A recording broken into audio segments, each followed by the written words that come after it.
Hi friends, good morning. So in the video doctors kanadu, those are waiting for doctors posting. யாரெல்லாம் வந்து MBBS முடிச்சுட்டு doctors போஸ்டிங்காக wait பண்ணிக்கிட்டு இருக்காங்களோ அவங்களுக்கானது. இது வந்து சென்ட்ரல் கவர்மெண்ட் பே வரும். ஸோ அதனால் சென்ட்ரல் கவர்மெண்ட் போஸ்டிங் மாதிரி இதில் வந்து ஒரு 4-5 போஸ்ட் இருக்குது. இது இல்லாமல் வெட்னரி டாக்டர்ஸ்க்கும் இதில் வந்து வேகன்சி இருக்குது. ஸோ யாரெல்லாம் இன்ட்ரெஸ்டடாக இருக்காங்களோ அவங்களுக்கெல்லாம் நீங்கள் ஷேர் பண்ணுங்கள் உங்களோட ஃப்ரெண்ட்ஸ் இருந்தாங்கன்னா. ஸோ வீடியோ பார்க்குறவங்க உங்களுக்கு இன்ட்ரெஸ்ட் இருந்தால் நீங்களும் அப்ளை பண்ண முடியும். ஸோ இதில் வந்து என்னென்ன எலிஜிபிலிட்டி க்ரைட்டீரியா, யாரெல்லாம் அப்ளை பண்ண முடியும், சேலரி என்னென்ன கிடைக்கும், ஸோ மற்ற டீட்டெயில் எல்லாத்தையும் டீட்டெயில்டாக பார்க்கலாம். இது வந்து எங்கன்னு கேட்டிங்க அப்படின்னு பார்த்தீங்கன்னா டாக்டர் ஆர்எம்எல் ஐஎம்எஸ்ங்கிற ஒரு இன்ஸ்டியூட்டு லக்னோவில் இருக்குது. ஸோ அந்த இன்ஸ்டியூட்லேருந்து நான் டீச்சிங் அந்த போஸ்டிங்காக ரெக்ரூட்மெண்ட் நடத்துகிறாங்க. ஸோ அதில் உள்ள அந்த டீட்டெயில் தான் direct recruitment, regular payment. So இதில் வந்து என்னென்ன போஸ்ட் அப்படின்னு நம்ம பார்க்கலாம். ஸோ இதெல்லாம் வந்து ஹிந்தியில் இருக்கிறதுனால நம்ம அவாய்ட் பண்ணிடலாம். ஸோ இதுவே வந்து இங்கிலீஷில் இருக்குது. என்னென்ன போஸ்ட் அப்படின்னு கேட்டிங்கன்னா சயின்டிஸ்ட் பி அப்படின்ட்டு நியூக்ளியர் மெடிசின். ஸோ இதுதான் வந்து நம்பர் 1. லெவல் வந்து 11ல் வரும். டோட்டலாக இதுக்கு வந்து வேக்கன்சி வந்து 1. Then general duty medical officer, இவருக்கு வந்து லெவல் வந்து 10. அன்ரிசர்வ்டில் 2 போஸ்ட் இருக்குது. ஸோ ஒன்லி அன்ரிசர்வ்டில் மட்டும்தான் இதில் போஸ்ட் இருக்குது, 2 post. Then casualty medical officer, so CMO, இவரும் லெவல் 10ல் வராரு. இதில் வந்து பார்த்தீங்கன்னா ஓபிசிக்கு ஒரு சீட்டும் எக்கனாமிக்கலி வீக்கர் செக்ஷனுக்கு ஒரு சீட்டும் இருக்குது. டோட்டலாக 2 சீட்டு. தென் சயின்டிஸ்ட் ஏ ரேடியேஷன் ஆன்காலஜி, அவங்க வந்து பார்த்தீங்கன்னா குரூப் பியில் வராங்க, லெவல் 10ல் வரும். ஸோ டோட்டல் போஸ்ட் வந்து பார்த்தீங்கன்னா இதில் 1 தான். சயின்டிஸ்ட் ஏ இவங்களும் குரூப் பியில் லெவல் 10ல். ஸோ அன்ரிசர்வ்டு போஸ்ட்டு தான், ஒரே ஒரு போஸ்ட்டு. தென் வெட்னரி டாக்டர், வெட்னரி ஆஃபீஸருக்கு இவங்களும் குரூப் பியில் தான் வராங்க, லெவல் 10ல். ஸோ அன்ரிசர்வ்டில் ஒரே ஒரு வேக்கன்சி. ஸோ இதுதான் வேக்கன்சி பொசிஷன். டோட்டலாக வந்து பார்த்தீங்கன்னா 5, 6, 7, 8 போஸ்ட் இருக்குது டாக்டர்ஸ்க்கும் சயின்டிஸ்ட்டுக்கும். So veterinary doctor, allopathic doctor and scientist, இந்த போஸ்ட்டுக்காக 8 போஸ்ட் இருக்குது. ஸோ இதை தவிர வந்து பார்த்தீங்கன்னா நம்ம எலிஜிபிலிட்டி க்ரைட்டீரியா வந்து பார்த்துருவோம். எலிஜிபிலிட்டி க்ரைட்டீரியா அதான் லெவல் 11 அப்படின்னா எவ்வளோ சேலரி கிடைக்குன்னா 67,700 ப்ளஸ் அதர் அலவன்ஸ். ஸோ எல்லாம் சேர்த்து உங்களுக்கு வந்து ஒரு 1 lakhக்கு மேலே போயிடும். ஸோ லெவல் 10ல் உள்ளவங்களுக்கு எல்லாத்துக்கும் 5600 ப்ளஸ் அதர் அலவன்ஸ்னால் இவங்களுக்கும் 90,000க்கு மேலே வந்துடும். தென் லெவல் 8, ஸோ இது வந்து வராது, லெவல் 8 வந்து இதில் கிடையாது. தென் வந்து பார்த்தீங்கன்னா அவங்களோட எலிஜிபிலிட்டி க்ரைட்டீரியா என்ன.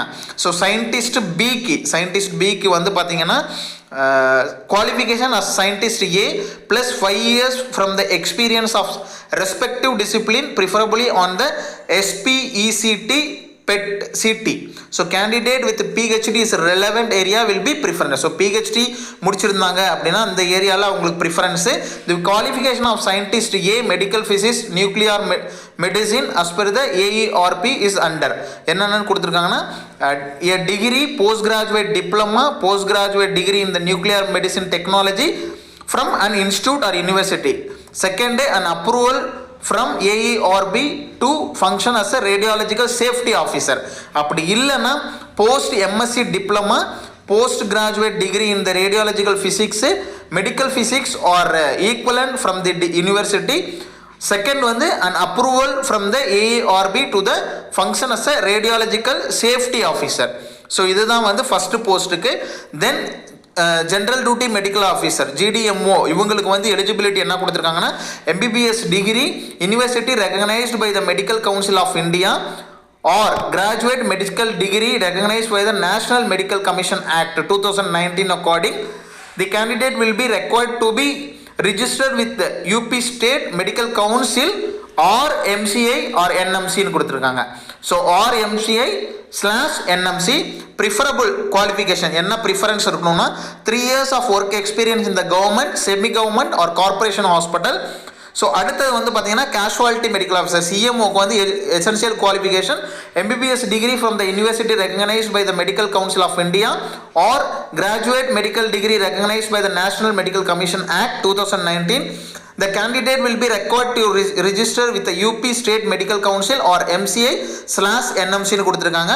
ப்ரிஃபரன்ஸ் வந்து 3 years experience in emergency casualty departmentல இருந்தானா preference. Unit of government, semi government or corporate hospital and ATLS course முடிச்சிருந்தாங்கன்னா ஓகே. தென் வந்து பார்த்தீங்கன்னா சயின்டிஸ்ட் ஏ ரேடியேஷன் ஆன்காலஜி இவங்களுக்கு வந்து குவாலிஃபிகேஷன் எம்எஸ்சி இந்த medical physics from recognized university or MSc in the physics from the recognized university with a diploma in radiology, then medical physics or equivalent from the any recognized university institute with the 2 years experience in the respective discipline, preferably on the linear accelerator. Candidates with the PhD is a relevant area will be given preference. So PhD முடிச்சிருந்தா preference. Then scientist A research officer MSc PhD in the science from recognized university முடிச்சிருந்தாங்கன்னா scientist A க்கு நீங்கள் apply பண்ணலாம். Then veterinary doctor bachelor's degree in the veterinary science and animal husbandry as listed in the first and second schedule of the veterinary Indian Veterinary Council Act 1984 from the recognized university or institute. So registration by the Veterinary Council of India, Veterinary Council of Stateல வந்து பண்ணியிருக்கணும். So இதுதான் doctors அந்த சயின்டிஸ்ட்டுக்கான அந்த நோட்டிஃபிகேஷனோட detail. Interest இருக்கவங்க application இன்னும் open ஆகலை, open ஆனோன்னு நம்ம comment பாக்ஸில் அப்ளிகேஷனோட லிங்க்கை கொடுக்குறேன், அதில் போயிட்டு நீங்கள் அப்ளை பண்ணலாம். அப்ளை பண்ணி போஸ்டிங்கு போகலாம். யூஸ்ஃபுல்லாக இருக்கவங்க லைக் பண்ணுங்கள். வேறு ஏதாவது டவுட் இருந்ததுன்னா கமெண்ட் பண்ணுங்கள். உங்கள் ஃப்ரெண்ட்ஸுக்கு கண்டிப்பாக ஷேர் பண்ணுங்கள். அடுத்தடுத்த வீடியோவில் மீட் பண்ணுவோம் டாக்டர்ஸ்க்கான போஸ்டிங்க்கு. Thank you so much.